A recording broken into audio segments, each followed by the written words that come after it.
A lot of times on social media, it might look like people have the perfect lives or like nothing has ever gone wrong. But realistically, we know that's not true.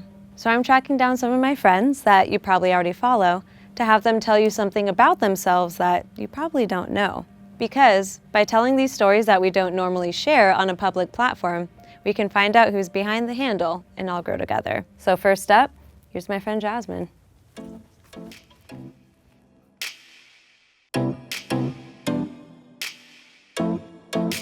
My name is Jazzmyne, and I am a video producer at BuzzFeed. I feel like people see me online as many different things. People consider me to be very confident. I'm going to be walking in a runway show as a plus-size woman for the first time. I hope to be empowering to people, and I hope to push people out of their comfort zones and help them feel good about that. Some people might think of me as a bitch though too, so that's fine.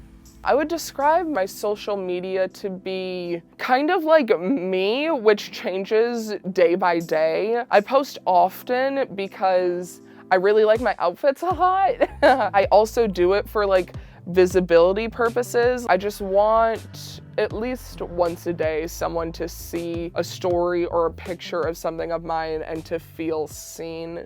But there's something you might not know about me. A lot of my close friends know about me. A lot of my family know this about me. I think the only times I've talked about this publicly is when I'm feeling super vulnerable. I'm also like nervous. It's a lot to talk about. Like, we all have history. Knowing this backstory will either make people be like, oh, that makes sense, or oh, that doesn't make sense. Why does she look like this? There's just so much room for judgment.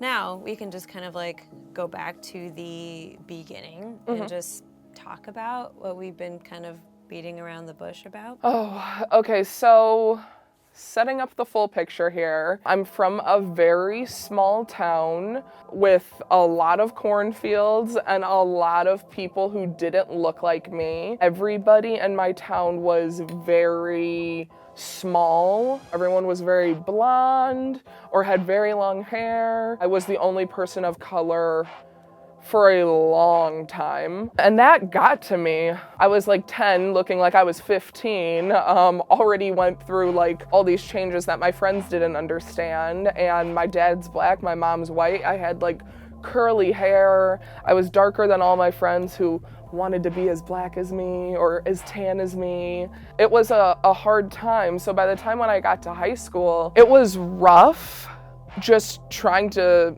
be myself. And the one place that I was allowed to be myself was in volleyball. I played volleyball all my life and I loved it. But it got to this point where I was around 16 years old and everything was just coming at me so fast. I was the captain of the team. I was first team all conference, getting good grades. I was also working. I was doing travel volleyball. I always had so much pressure and I always put myself to that pressure. Even if people weren't telling me about it, I was putting it on myself regardless. So a lot just got to me, and then it came to a point where I heard there was another girl in my class who was like, people knew that she had like an eating disorder or a problem with eating. And for some reason that like sparked an interest in me. There was so much just going around and running crazy that the one thing I could focus on was the food and how I eat it and if I don't eat it.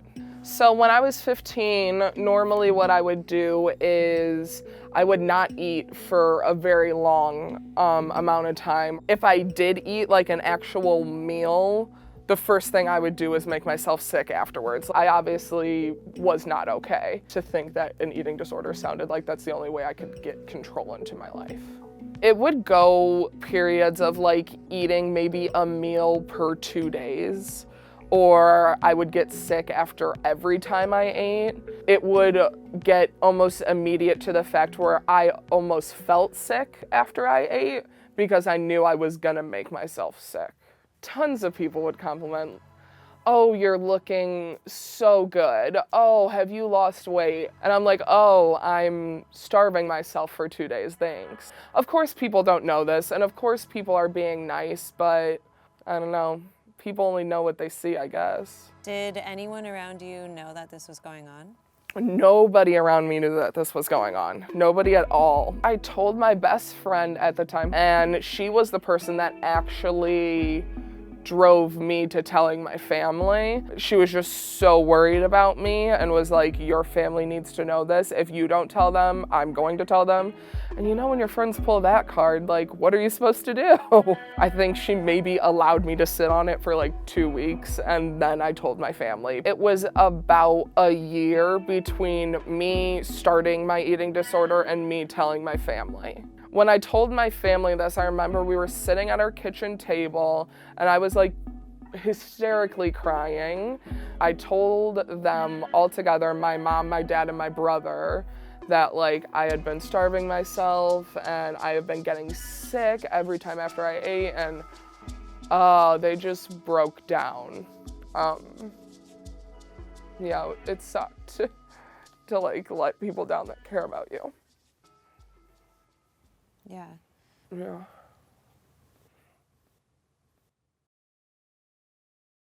My family, first of all, they were distraught that I would do something like that. I also was like a very good child. I remember my mom like immediately the next day printed out like all of these like things you can do if your child has an eating disorder, and like got me a book, and she really tried hard.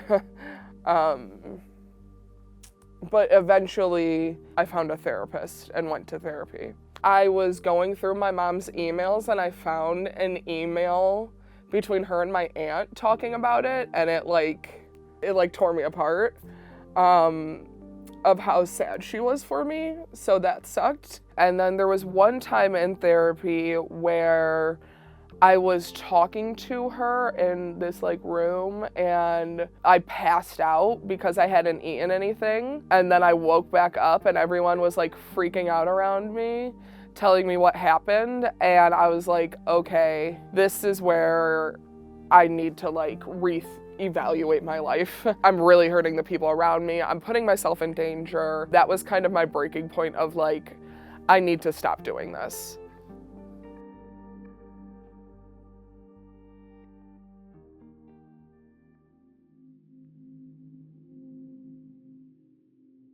I went to my therapy appointment early, and my therapist was in the office and like the door was cracked and she was talking to her boss. He was like, okay, if she's getting this bad, then we need to submit her to go to rehab. And I heard him say those words and she agreed, and I was like, oh, I can't do that. Like, where in my life timeline that I have mapped out for me for the next few years, where is rehab going to fit?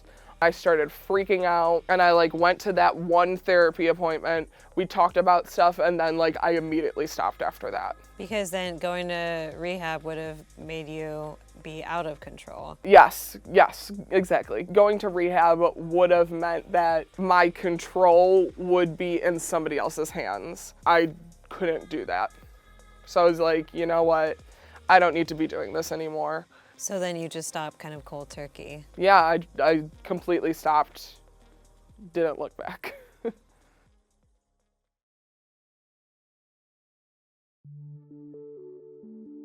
Having an eating disorder is still a really big part of my life. I don't think about directly starving myself or making myself sick, but there are things that definitely trigger me that I'm a lot more sensitive to. I forgot to eat all day, or, oh, I just lost track of time. And I'm like, I never lose track of time. It's breakfast. I feel like my body now, it's so weird because a lot of people think it's up for discussion and it's not. I currently love what I look like, and I have for a while. Like, I think that I have a problem, to be honest. I could put on 20 pounds and I will walk around like I just dropped 50. I always look at myself and I'm like, damn, like someone's gonna want this, and it's me. So that's all that matters, you know? I get so many comments on YouTube to the point where like I'm numb. My favorite comment that I ever see over and over again is, I don't know why, but I hate Jazzmyne. I know you hate me because you're not familiar with a bigger woman with no hair, wearing lipstick, wearing whatever the hell she wants, and being confident at the same time. You're not familiar with that, and that's how I know I'm doing my job correctly. For me personally, it is always going to be a time and a point in my life, and to watch that growth is amazing. And so I don't necessarily think that it's something you have to be ashamed of or embarrassed of. We're all people and we're all going through things, and all we want to do is just feel good and be loved, and to be loved by ourselves. At the end of the day, I'm living with me 24 hours a day, 7 days a week, and you gotta be happy with that. So now you know this about me, and hopefully this helped you and can help you empower yourself and everybody around you. It's perfect. Cool. Let's cut.